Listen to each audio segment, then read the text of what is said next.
I want to start the video by saying please excuse my scratchy voice. I've contacted some kind of sinusy throat infection thing, so I can't talk very loudly. I hope that it will be audible, especially over the bus of tourists that's downstairs.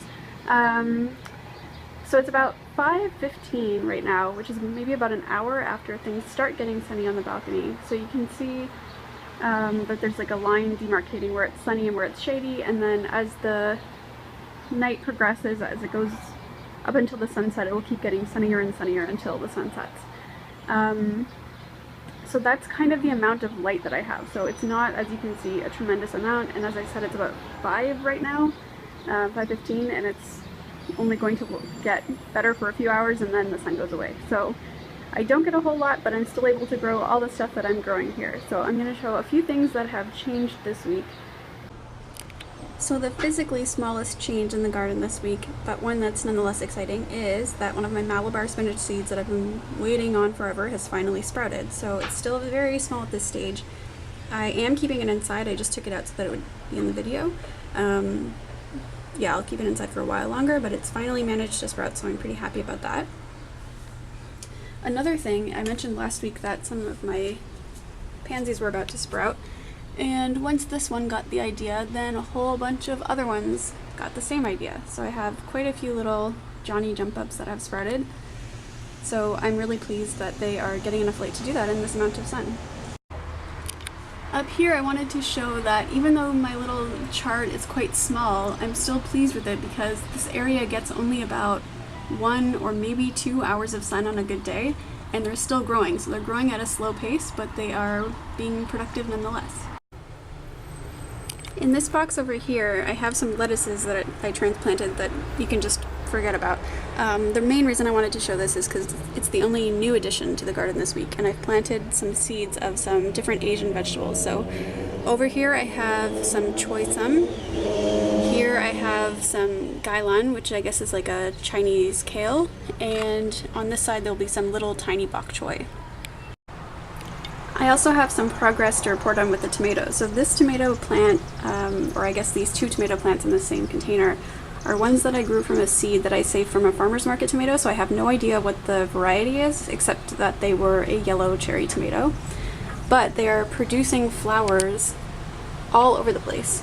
And I just wanted to give a quick demonstration of the way that I've been pollinating these. So tomato flowers, from what I understand, are self-fertile, so they do have to be fertilized, but the flower fertilizes itself, so it has like a sperm part and an egg part. And what you do is, or one of the things you can do, I take my toothbrush, and this is my actual toothbrush that I use. I don't have a spare head, so I'm using the back of the toothbrush that I don't put in my mouth and rinsing it off after I do this, because I don't want to get tomato juice all over my brush part. But what you do is you just turn on the electric toothbrush if you have one, and you just touch the vibrating part of it next to the flower. And basically how it works is the sperm part inside the flower gets dislodged and hopefully will happen to be vibrated into contact with the ovary part of it. I know I'm not using the correct botanical terminology, but hopefully everyone understands what I mean. So none of these have started producing tomatoes yet, but yeah, there's a lot of different little yellow flowers that have come out, so maybe next week something will have started turning into a little tomato. Over here with these little guys, these are my red robin tomatoes, and one issue is that I've got a real fungus gnat problem with the soil in this container in particular. They had been growing inside and they had a few fungus gnats then, and I guess they made the transition to being outdoor little creatures, and they've been thriving. So I'm trying to get rid of that by basically starving them out by not watering the soil. The plants look like they're a little bit in need of water, but I'm trying to stretch it one more day because I really want to take care of that issue. You can also see, I hope, on this particular plant, which is the oldest of my red robins. Sorry for the shaky camera work, I'm trying to focus, but I don't know if it'll work. But there are, in any case, there's little buds here, and there are larger ones up here that I'm not sure if they're visible in the camera. So hopefully some flowers will be coming out in the next week or so, and then the rest of the plants should follow sort of in succession. because I did succession plant them, since they are determinate to have a longer season of having these cute little guys around.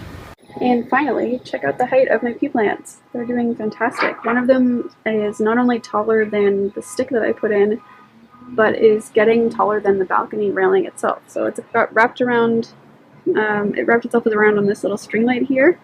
But after that, it doesn't really have much of a distance to go. It doesn't have anywhere higher that it can be. So I'm hoping that these peas don't grow too much taller, otherwise I'm just going to have to keep training them around the railing, I guess. And I'm hoping that they start making peas soon, as opposed to just continuing to get taller. This is actually the first year that I've had any success growing peas in a garden, so I'm really happy that they're working out so well so far. Peas are one of my favorite vegetables, so I'm really looking forward to being able to eat them, and I'm hoping that as June arrives, the peas and some other things in the garden start being ready for me to eat.